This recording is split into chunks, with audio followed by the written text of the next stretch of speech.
Nos dias de hoje, muito do que aconteceu e do que acontece é atribuído a eles. Manipulação e poder,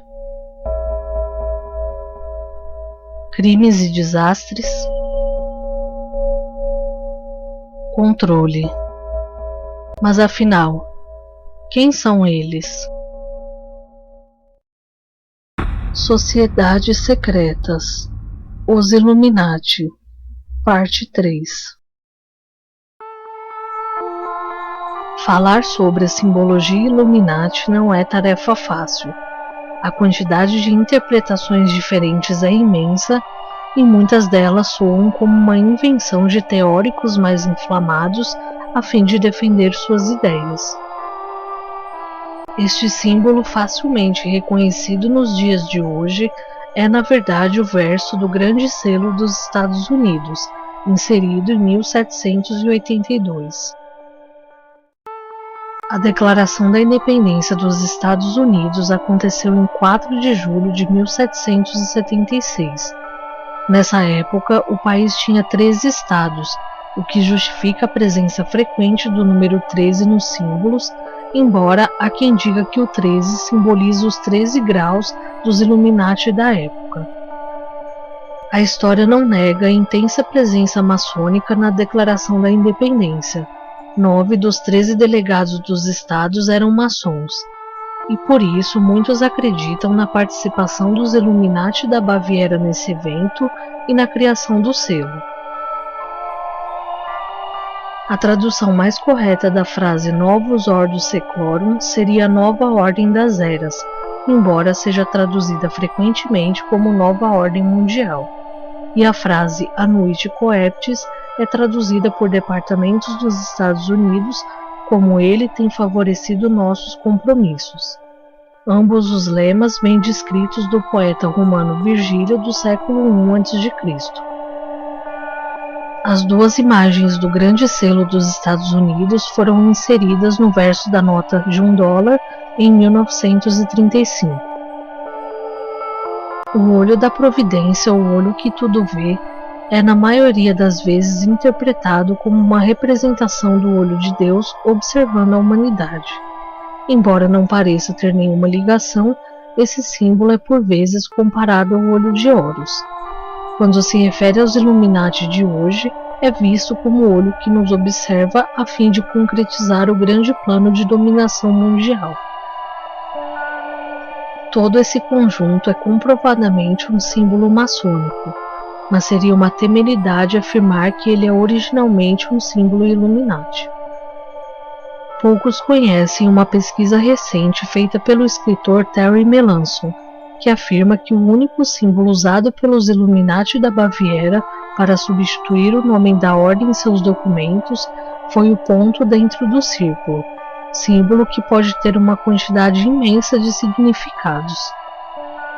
Esse mesmo escritor publicou uma lista de cifras que seriam dos Illuminati da Baviera, sendo que o ponto dentro do círculo representa a letra S. Fato é que nos dias de hoje essas combinações se popularizaram como símbolos dos Illuminati.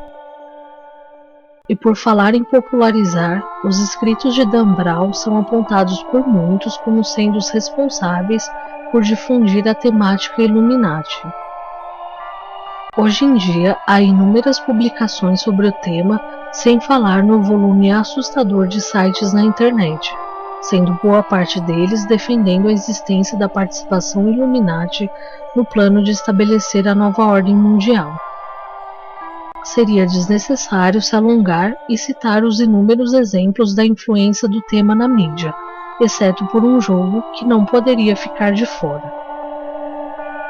Em 1990, Steve Jackson começou a planejar um jogo chamado Illuminati New World Order, lançado somente em 1995. As cartas chamam muita atenção por ter aparentemente previsto certos acontecimentos. Vejamos alguns exemplos. Talvez nem fosse necessário dizer a qual evento que aconteceu 6 anos depois do lançamento do jogo, esse par de cartas se assemelha. A referência aos atentados ao World Trade Center e ao Pentágono em 11 de setembro de 2001, chega a ser assustadora. O texto dessa carta da princesa Diana diz que ela seria vulnerável apenas a ataques da mídia. Em 1997, ela morreu num acidente de carro quando era perseguida por paparazzi. As cartas Organização Internacional do Clima e Projetor de Terremotos podem remeter a um polêmico projeto chamado HAARP. Oficialmente, o seu propósito é estudar a ionosfera terrestre, mas é acusado por muitos de ser, na verdade, uma arma dos Estados Unidos capaz de controlar o clima. Embora tenha iniciado em 1993, antes do lançamento do jogo, seria essa uma evidência de que já se sabia dessa intenção de manipular o clima?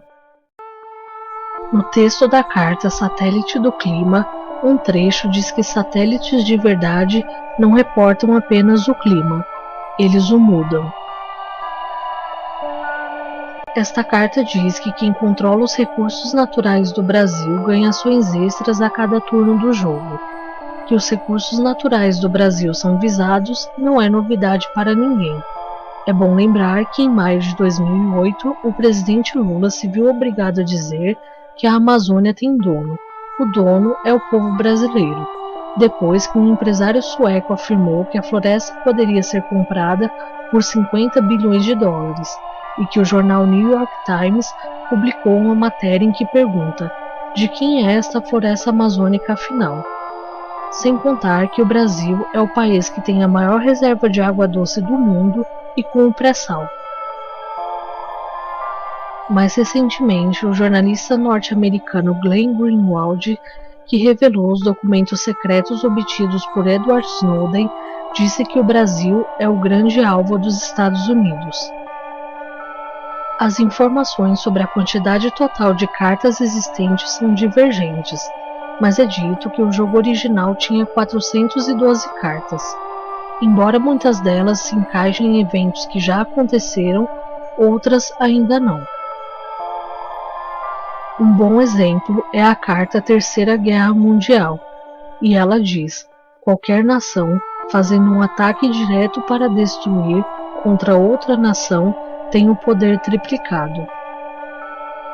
Para terminar essa pequena série sobre os Illuminati, é importante falar um pouco sobre as ordens atuais que são chamadas Illuminati. Existem alguns sites de grupos que alegam serem os Illuminati modernos e que expõem abertamente as suas ideias. De acordo com eles, o atual mestre dos Illuminati é um homem chamado Paulo Bortel, responsável também pela divulgação da ordem aqui no Brasil. Porém, há tão poucas referências sobre esse homem que a sua existência chega a ser questionada. Já Solomon Turburi causou várias polêmicas, entre elas quando se autoproclamou mestre dos Illuminati da Baviera dos dias de hoje. Ele escreveu alguns livros, mas divulgava seu trabalho principalmente pela internet. É considerado por muitos como sendo uma fraude, ou até como uma pessoa com debilidades mentais. Solomon faleceu em 2004 quando tinha apenas 35 anos. Atualmente, muitos pesquisadores acreditam que se há algum grupo que vem diretamente de Adam Weishaupt está dentro da maçonaria, e que os demais seriam somente aproveitadores atrás de fama e dinheiro. Fazer uma pesquisa sobre os Illuminati, ainda que modesta como essa que foi mostrada, é um grande desafio. Há muitas informações incoerentes e desencontradas. Muitos buscam argumentos para defender a existência da ordem ou para negá-la de maneira tendenciosa. Uma coisa não pode ser negada: a popularização do tema levou a uma certa banalização. Sabemos que a Ordem Illuminati existiu e que hoje há aquelas que carregam em seu nome a palavra Illuminati. O desafio está em definir quem é este grupo, se é que existe, que está por trás do poder, manipulando a história em busca da nova ordem mundial.